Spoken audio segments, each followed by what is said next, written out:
Going on about another individual, this time Andrew McCall, men's swimmer, just won the Rhodes Scholarship, first Truman student ever to do so. Have you had a chance to talk to him since he won? I have not, since he's been back. Obviously, everywhere I go, people are talking about it. Obviously a great accomplishment for Andrew, for his family. His brother Truman graduate too, and for Coach Gold and the swimming program and all the faculty that he's been involved with at the university. The Rhodes Scholar obviously, is an amazing accomplishment. First one in the history of our institution.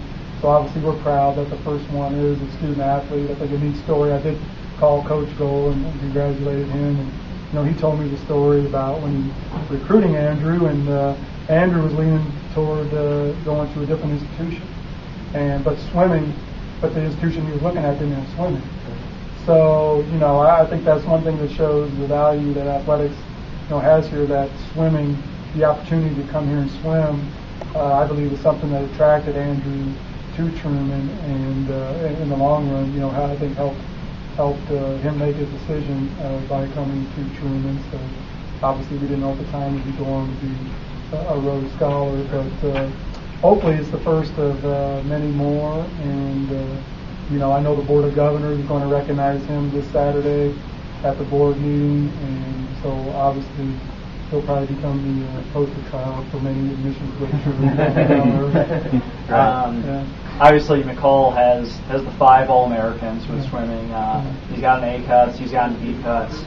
How has he exemplified the Truman athlete? Mm-hmm. Well, I think obviously we have a great institution here.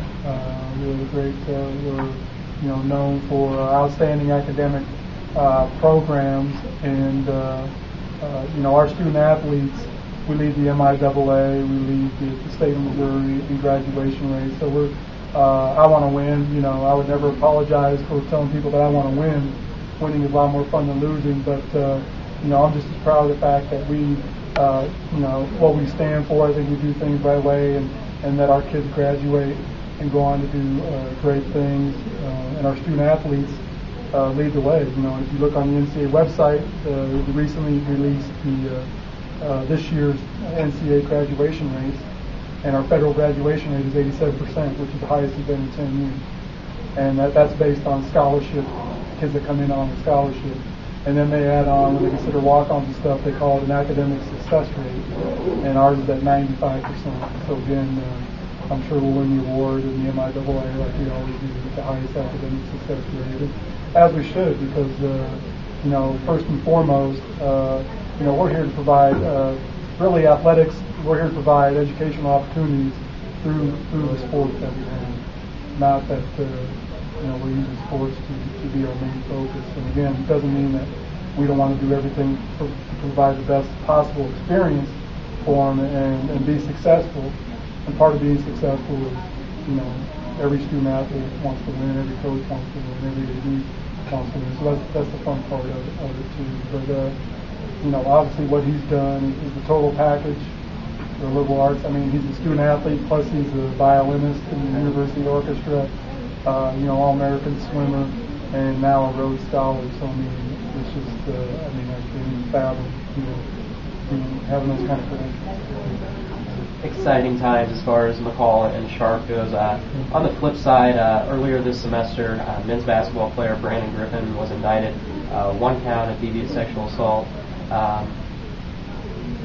The second major incident for the men's basketball team in 3 years. Obviously, most of our readers know about the Travis Kern incident in 2007. Yeah. I guess, what's your comment on that? I know Griffin has been suspended indefinitely from the team. Coach Jack Schrader told us that earlier. Any comment on what's going on with him? Well, it's disappointing anytime student, whether it's a student or student athlete or whatever, makes bad decisions. And obviously, some bad decisions were made in this situation, but what we try to preach to our kids, student athletes, is it's a privilege to be a student. It's not an entitlement, it's not a guarantee.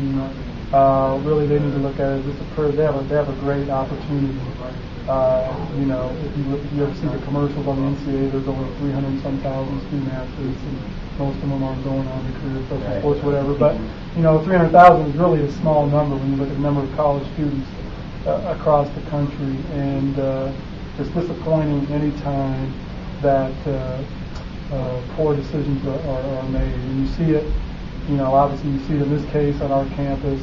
You see it with probably one of the most, you know, highest profile athletes in the country, in Tiger Woods. So, you know, it's just it's disappointing for our coaching staff. It's disappointing for our department. It's disappointing for the university, and so, you know, at this point, that privilege, you know, has been taken away from him, and because there's a lot more important things now going on in his life than playing basketball. But you know, it's nothing. You know, it's just very disappointing.